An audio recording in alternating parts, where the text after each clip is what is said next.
falahu bihi hasanah wal hasanatu bi asyri amthaliha la aqulu alif lam mim harfun walakin alifun harfun wa lamun harfun wa mimun harfun rawahu Tirmidzi.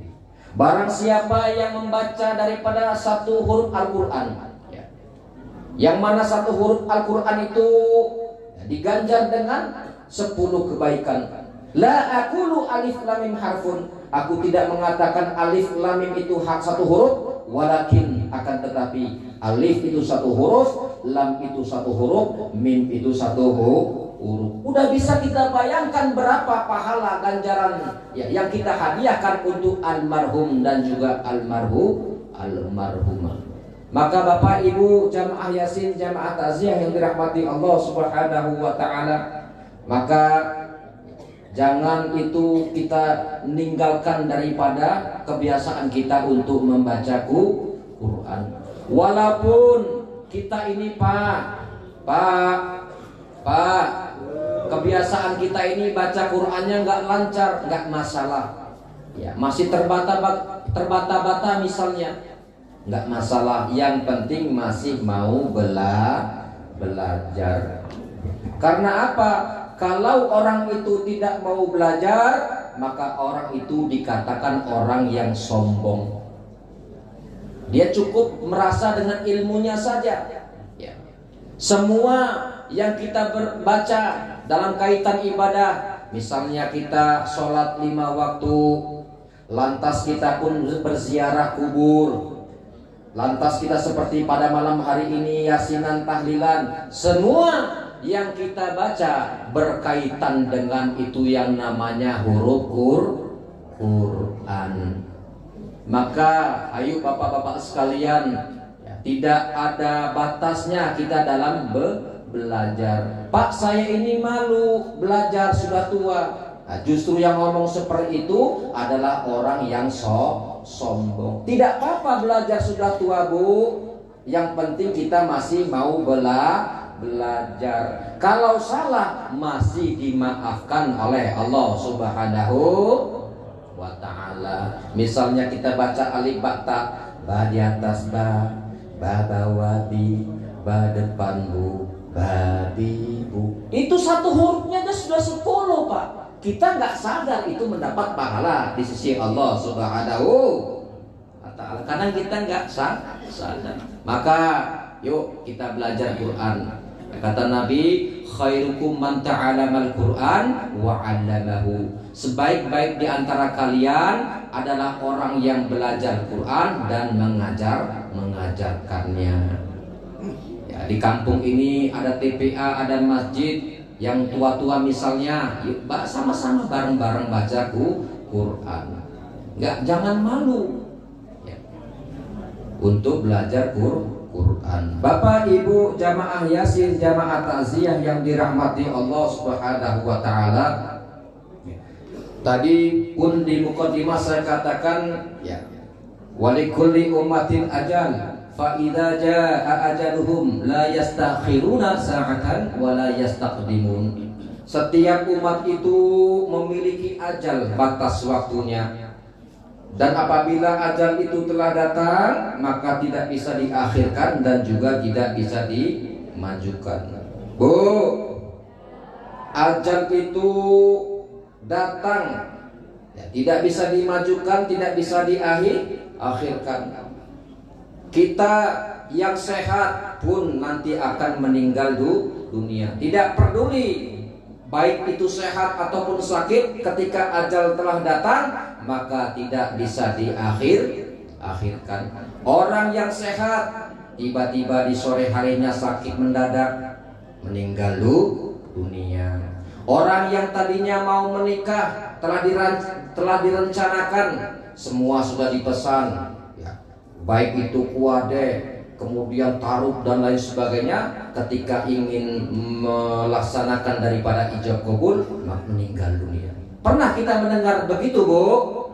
Ya, sering ya. Artinya apa? Ajal itu tidak bisa diakhirkan dan juga tidak bisa dimajukan. Semua makhluk yang ada di alam bumi ini akan mengalami yang namanya kematian. Lantas bagaimana kita mempersiapkan kematian itu? Tentu dengan memperbanyak amal soleh. Semua akan mati. Pak RT, mana Pak RT-nya di sini? Ada. Pak RT mati. Ya. Pak Lurah mati. Ibu-ibu yang di dalam pun mati. Bisa jadi ibu-ibu yang di dalam itu matinya duluan, saya belakangan. Atau bisa jadi saya yang belakangan, bapak-bapak yang duluan. Ustadz juga mati ya Bu? Mati nggak Bu Ustadz Bu? Mati juga, tapi matinya belakangan.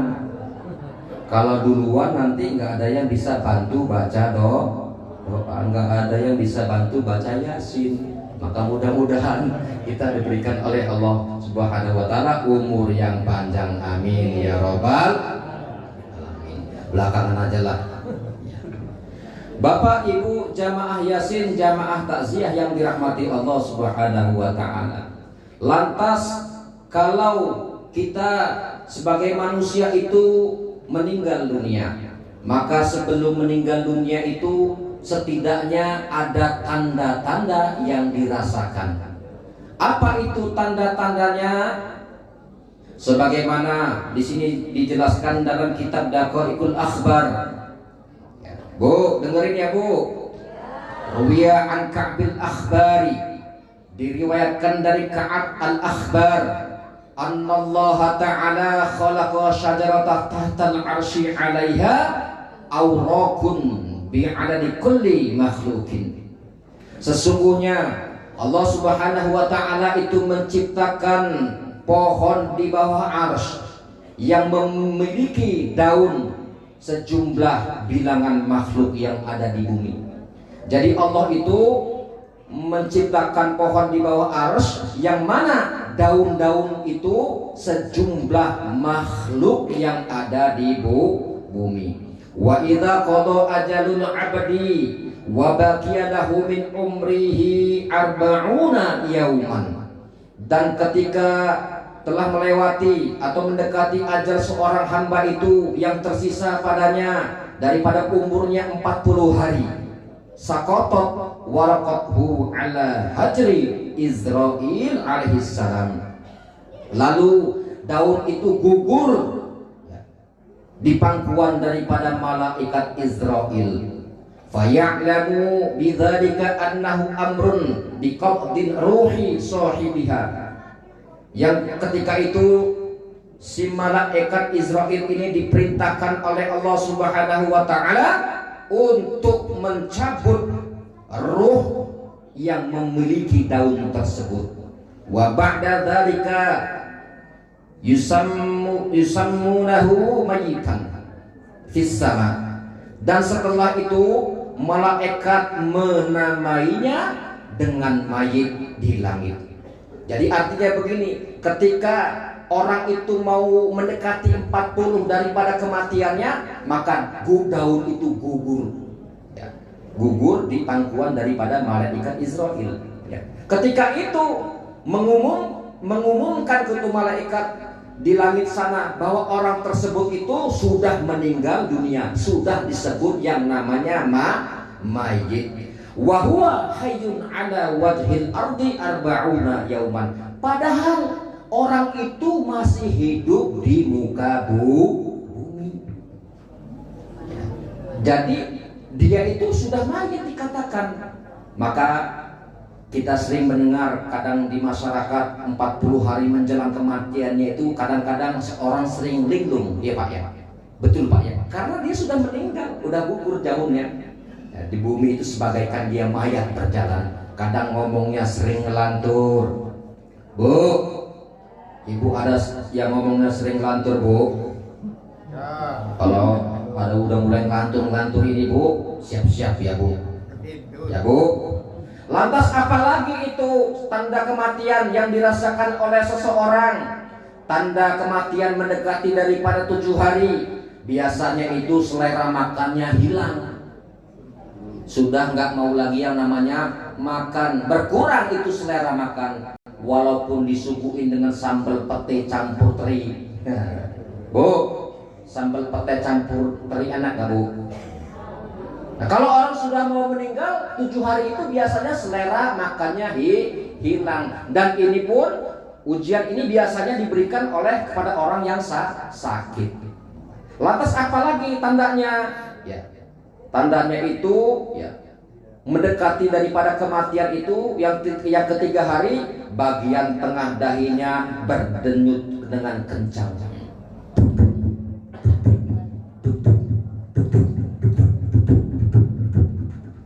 Berdenyut kencang, Bu, dahinya.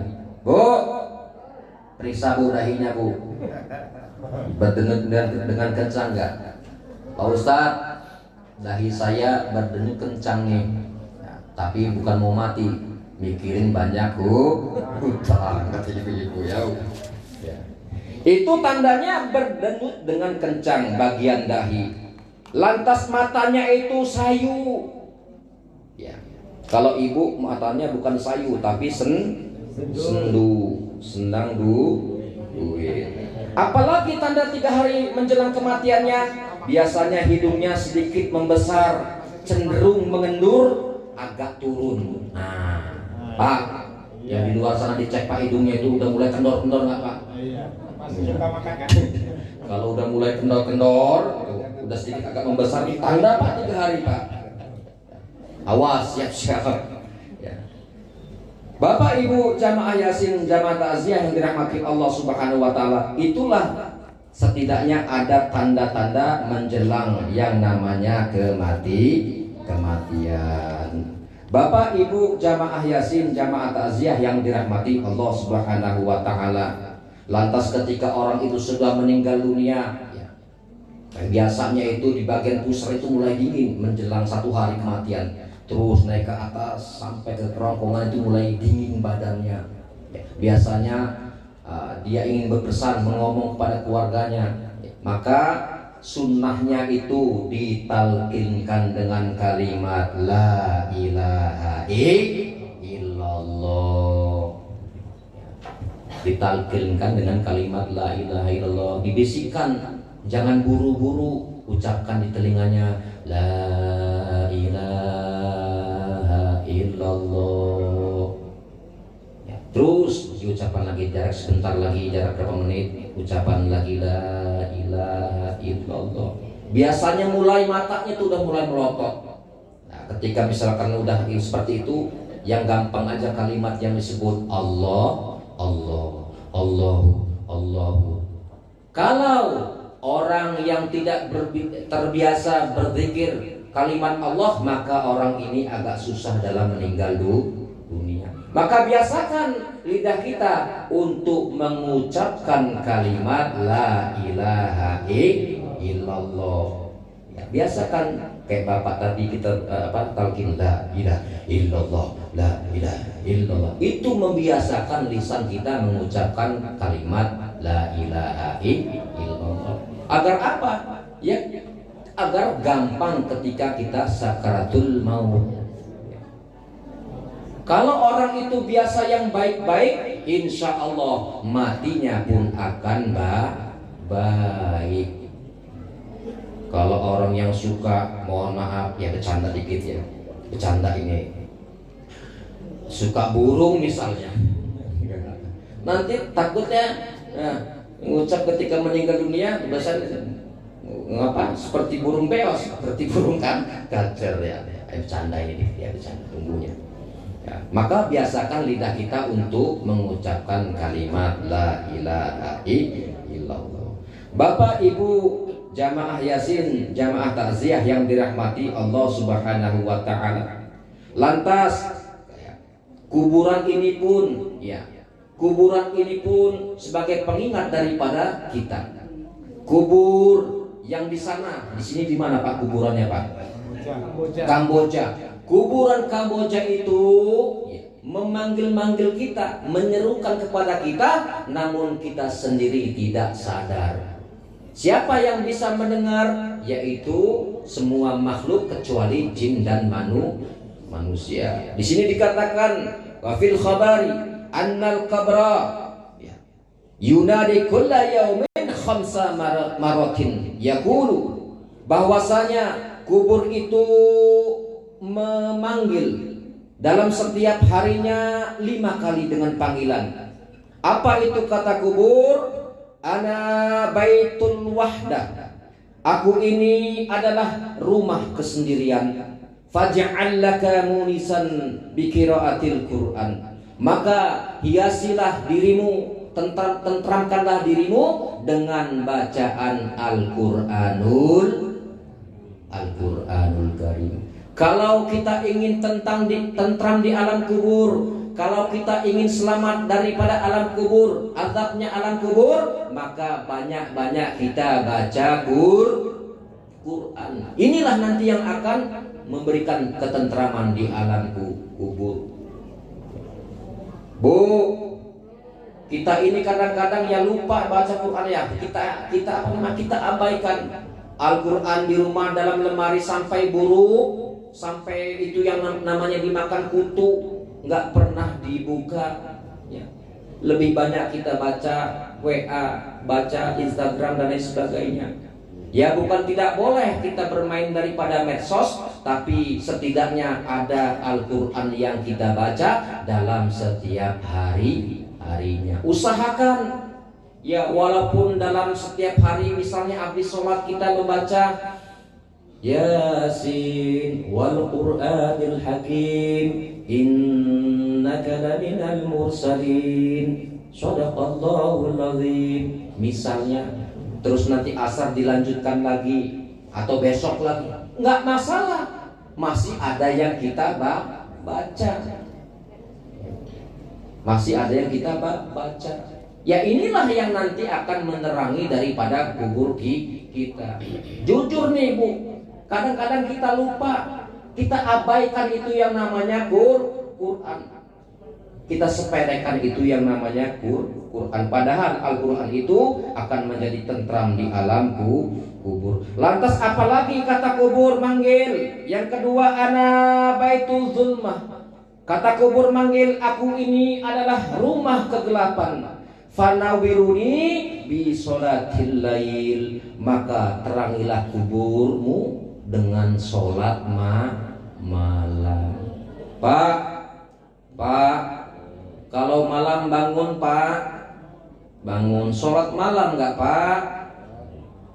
Ya, bangun Pak, cuman kencing doang, udah itu tidurlah lagi. Kalau kubur kita mau terang, maka kata Rasul di sini dianjurkan untuk kita banyak sholat malam. Lantas apalagi kata kubur? Yang ketiga, ana baitut turab.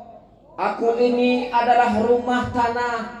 Depan tanah, samping tanah, kiri kanan pun tanah, bawah tanah, dihimpit oleh gelapnya kubur. Rumah yang kita besar itu yang di dunia kita tinggalkan Pak. Kita berada di alam kubur, nggak ada lagi yang bisa menemani daripada kita. Tanah semua. Apa kata Rasul? Fahmil firash wa huwa amalu soleh. Maka bawalah kasur. Apa itu kasurnya? Wa huwa amalu soleh. Perbanyak amal soleh. Kemudian yang keempat, apa kata kubur? Ana baitul afai. Aku ini adalah rumah ular-ular, rumah kalajengking, rumah belatung. Fahmil tiryak wa huwa bismillahirrahmanirrahim. Maka bawalah penawar, yaitu bismillahirrahmanirrahim. Lantas yang kelima, apa kata kubur pemanggil lagi? Ana baitus su'al munkar wa nakir. Aku ini adalah rumah pertanyaan daripada munkar dan nakir. Fakfir ala dhahri biqauli la ilaha illallah. Perbanyaklah di atas punggungku, kata kuburan tuh maksudnya di alam dunia ini, dengan memperbanyak membaca kalimat la ilaha illallah.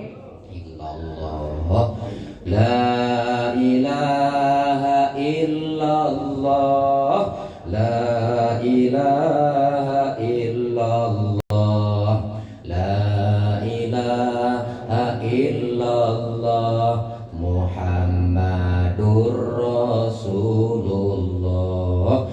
Tiada Tuhan selain Allah, Nabi Muhammad utusan Allah. Peganglah Quran kalamullah, la ilaha illallah, la ilaha illallah, la ilaha illallah, la ilaha illallah, Muhammadur Rasulullah.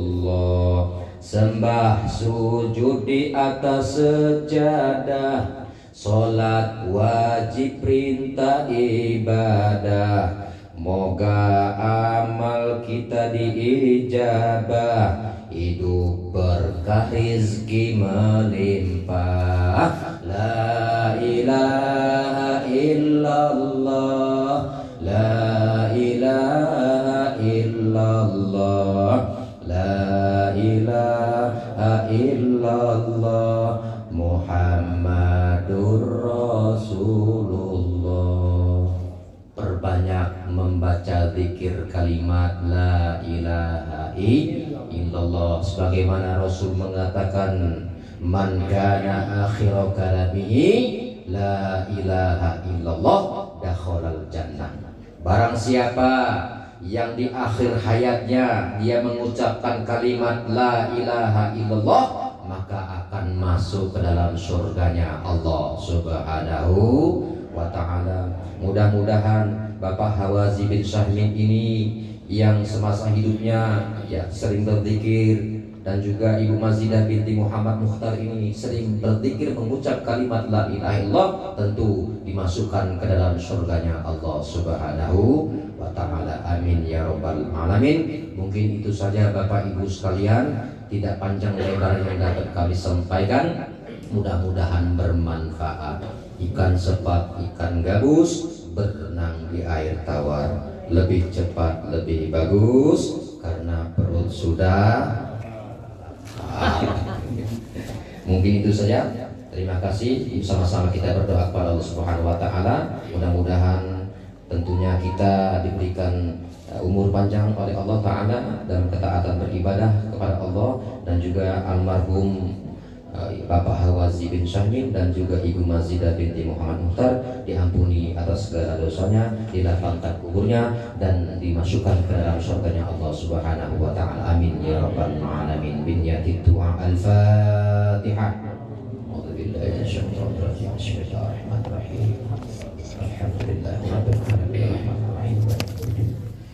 Iyyaka na'budu wa iyyaka nasta'in. Allahi falahu